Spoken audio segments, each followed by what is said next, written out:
Have you ever had pain so bad in your heel that it actually stopped you in your tracks? That happened to me in a hotel room in Barcelona, Spain. I got out of bed first thing in the morning, I put my foot down, and I got this sharp, stabbing pain right at the bottom of my heel. It shot right into the bone. And I just stood there for a second, and I was trying to figure out what was going on. Now here's the thing. I knew exactly what it was. I'm an orthopedic foot and ankle surgeon.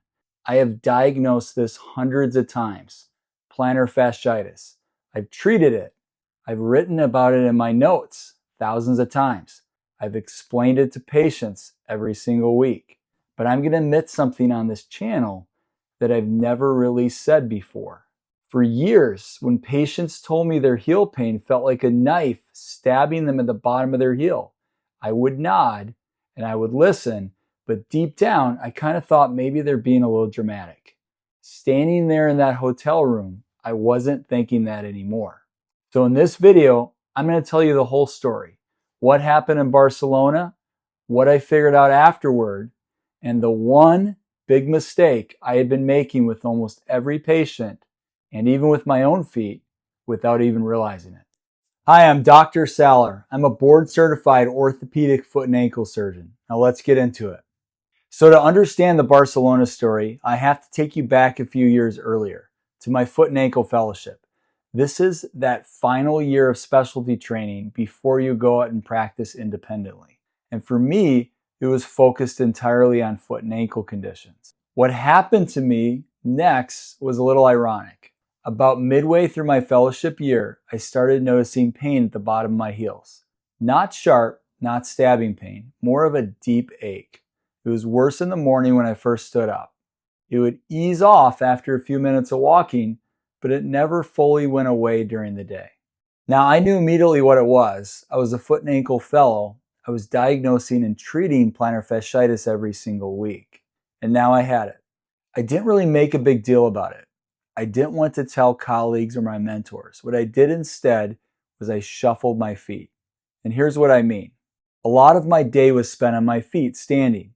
And standing still is honestly one of the worst things for plantar fasciitis, and it causes a lot of pain. So I'd be standing there, my heels aching, and I start shuffling my weight back and forth from one foot to the other. Just shuffling in place to take the pressure off. Now I got pretty good at it, and nobody really noticed, but I knew exactly why I was doing it. At this point in my training, my approach to plantar fasciitis and my understanding was pretty standard. I talked to patients about calf stretching. I recommended over-the-counter orthotics, and I moved toward custom orthotics if these didn't work. This was the mainstream approach, and it was what the evidence supported at the time. Around this time, I happened to spend a few days working alongside two excellent orthotists in our clinic. Now, orthotists are people who design custom orthotics. And they were really exceptional at what they did. And at the end of our time together, they made me a pair of custom orthotics. It really was a generous gift. I put these in my shoes, and within a week or two, the pain that I had at the bottom of my heel was essentially gone. It really felt like the answer, not just for me, but for a lot of my patients. I wore these orthotics every day. I put them in my dress shoes for work. I put them in my athletic shoes for the gym. I used them all the time. And because they worked so well for me personally, I started recommending orthotics earlier and more confidently in my treatment approach. My own experience had quietly shaped my clinical instincts. Now that's a very human thing to do, but it's worth being honest about. The pain was gone. I thought I had solved the problem. I moved on. I wouldn't think very much about my own plantar fasciitis again for another few years, until Barcelona made sure I'd never forget it again. So in the summer of 2022, I traveled to Barcelona, Spain for a minimally invasive foot and ankle surgery conference. This was exactly the kind of trip that I was looking forward to. We're going to have world-class lectures, hands-on surgical labs, and a beautiful city to explore. Now my hotel was about a 30-minute walk from where the conference was held. I did that walk on day one, and I did it again on day two. The weather was perfect.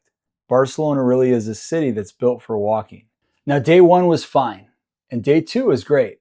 Day 3 changed everything.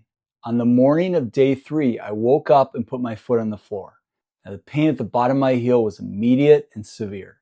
It felt like a sharp stabbing sensation right at the bottom of my heel, right over the calcaneus, the heel bone itself, not over the arch, not along the plantar fascia, deep in the heel, and it shot into the bone. I remember being surprised by that. Even as a foot and ankle surgeon who understands the anatomy, I had expected plantar fasciitis pain to feel more like arch pain. It felt like something was wrong with the bone itself. That's how deep and sharp it was. Now, obviously, I wasn't going to walk 30 minutes to the conference that day. So for the rest of the trip, I took cab rides. Now, if you've ever been to Barcelona, you understand why this is frustrating. It's one of the most walkable, visually stunning cities in the world. And I was sitting in the back of a cab watching it go by because my heel just hurt way too much to walk. Now, inside the conference, I could manage. When you're focused on a lecture or a surgical lab, you can tune out the pain. But at the end of each day, when I got back to the hotel, it came flooding right back. Bad enough that I didn't feel like walking to the nearby restaurant. Bad enough that I wasn't going to explore the city at night. This made me think about all the patients that I'd sat across from and told me their plantar fasciitis had changed their life, that they couldn't exercise, that they couldn't do the things they loved. And I remember thinking privately that maybe some of them were being a little dramatic. I wasn't thinking that anymore. This pain was real. It was sharp and it was unrelenting, and it stole the trip from me. So I started calf stretching and plantar fascial stretching the moment the pain started. And I kept it up every single day when I got home, twice a day without missing a session. I was motivated in a way that I hadn't been before because this time I was the patient. But I still had to go to work and I was limping. I didn't want my staff to notice. I didn't want my patients to see their foot and ankle surgeon walking like something was wrong with his foot. So I used a gel heel cup inside my shoe, just enough cushioning to take the edge off and let me walk somewhat normally through the clinic.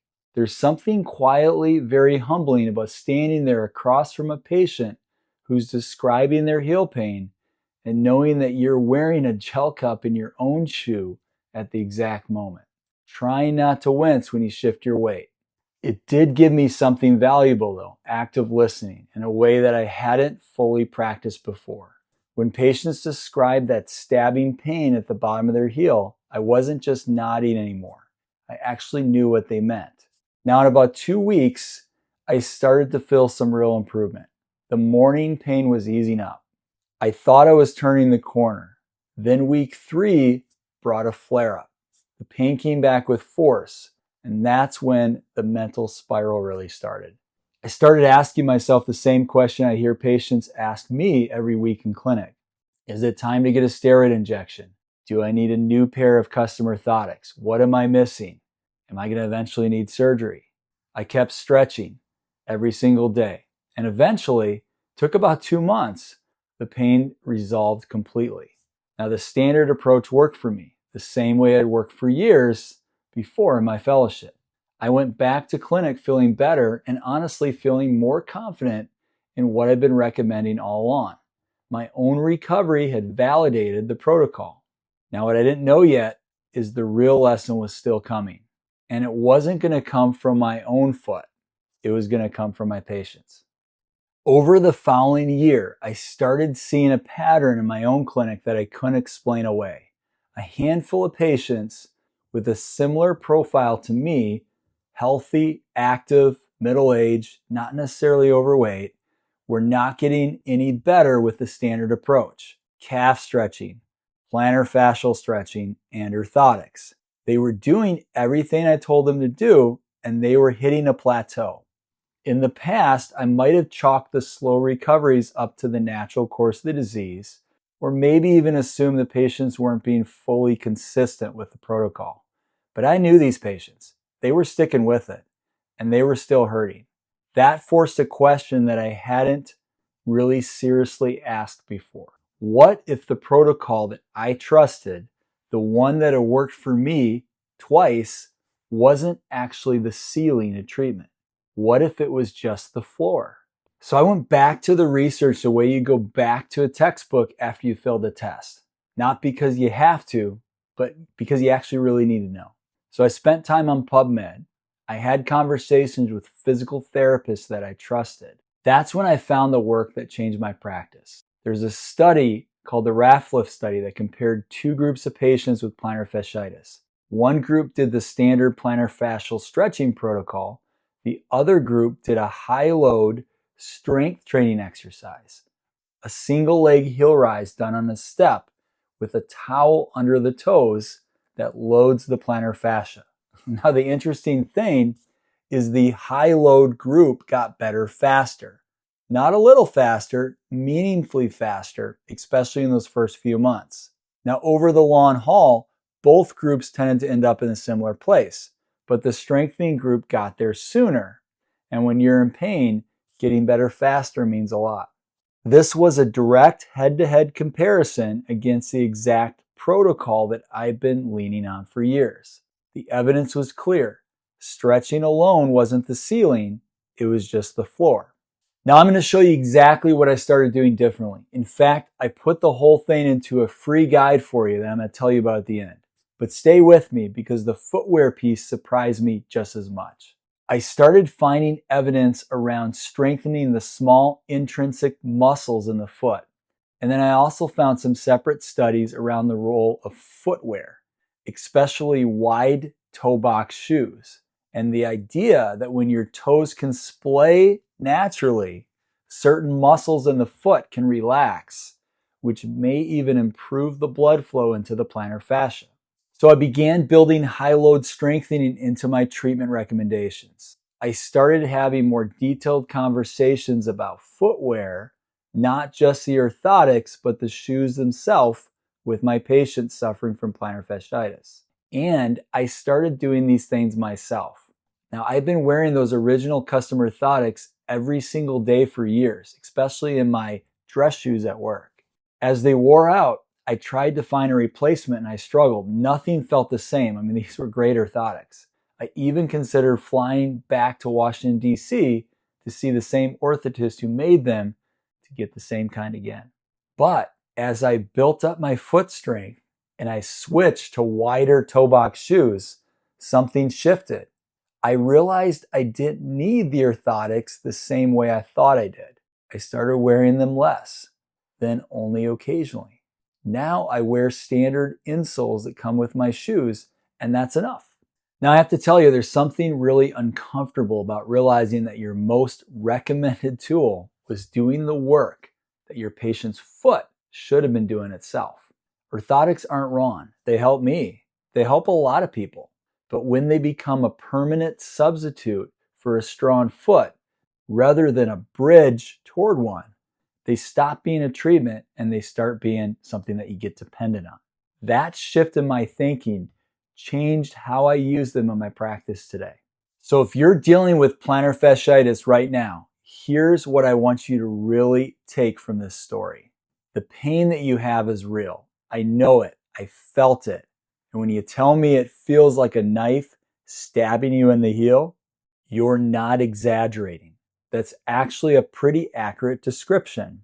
And I told you I used to think patients were being a little dramatic. I don't think that anymore. Now here's the part that took me the longest to admit. The advice I'd been giving, the stretching, the orthotics, it's not wrong. It got me better twice. But I had made a mistake. I thought stretching was the whole answer, and it's really not. It's just the starting point. It's just the beginning. If you've been stretching every morning for months and you're still doing that painful shuffle in the bathroom when you get out of bed, I want you to hear this. You're not failing. You're not lazy. You're probably just missing the part that nobody really told you about. That part that your foot doesn't just need to get stretched. It needs to get strong. And now honestly, it took me watching my own patients do everything right and still hurt, sitting there right in front of me, before I went and figured that out myself. Now remember that flare-up I had at week 3 after I got plantar fasciitis in Barcelona, the one that almost wrecked my confidence? I want you to remember that because that's probably going to happen to you too. Recovery is not a straight line. You're going to have good days and you're going to have setbacks. That's not the plantar fasciitis winning.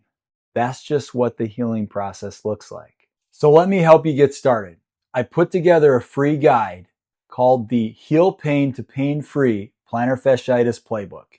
It's the exact set of exercises I walk my own patients through. It's the same ones I did myself twice. The first few are the stretches that calm things down and take the edge off that morning pain.